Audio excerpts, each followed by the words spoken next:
કોટેશ્વર મહાદેવ ભક્તિ, અધ્યાત્મ અને કુદરતની સુંદરતાનો એક અનોખો સમન્વય. એક દંતકથા અનુસાર રાવણે ભગવાન શિવની કઠોર તપસ્યા કરી. શિવજી પ્રસન્ન થયા અને રાવણને એક શક્તિશાળી શિવલિંગ આપ્યું અને શરત એ આપી કે રાવણ જો શિવલિંગને લંકા પહોંચતા પહેલાં જમીન ઉપર મૂકશે તો તે ત્યાં સ્થાપિત થઈ જશે.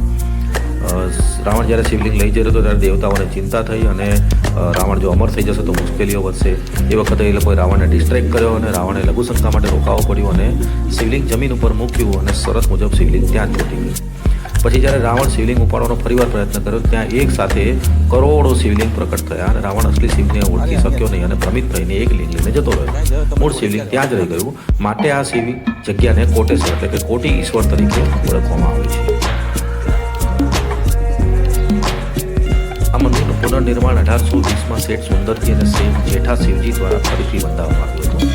1819ના કચ્છના ભૂકંપમાં જૂનું મંદિર ક્ષતિગ્રસ્ત થયું હતું. મંદિર એક ઊંચા પ્લેટફોર્મ ઉપર આવેલું છે અને દરિયાની ભરતીથી સુરક્ષિત રહે તે રીતે બનાવવામાં આવ્યું છે. આ મંદિરની પશ્ચિમ દિશામાં અફાટ સમુદ્ર છે. સનસેટ સમયે એનું દ્રશ્ય ખૂબ જ અલૌકિક હોય છે. રાત્રે અહીંથી પાકિસ્તાનના કરાચી શહેરની લાઇટો પણ જોઈ શકાય છે એવી લોકવાયકા છે. શિયાળામાં અહીંનું વાતાવરણ ખૂબ જ આહલાદક હોય છે. શ્રાવણ માસ અને મહાશિવરાત્રિ દરમિયાન અહીં ભક્તોની ભારે ભીડ જોવા મળે છે. હર હર મહાદેવ.